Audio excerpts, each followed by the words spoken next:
5 turističkih zajednica, Rovinj, Vrsar, Bale, Kanfanar i Savicenta.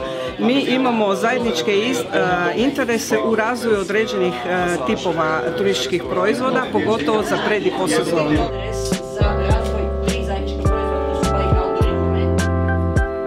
Ako govorimo konkretno o biciklizmu, mi smo umrežili sve biciklističke staze, postavili signalizaciju na jednak, znači standardiziran način.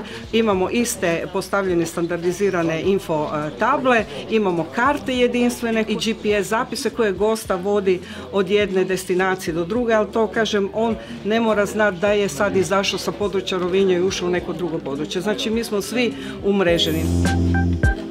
Isto tako naša je zajednička promocija tih, recimo, biciklističkih staza i biciklističkih evenata, jer nam je isto tako cilj približiti našim gostima svijest o tome šta mogu naći u našoj destinaciji na području, odnosno u segmentu biciklizma. To je, recimo, jedan primjer na jednom određenom segmentu proizvoda kojeg zajedno razvijamo.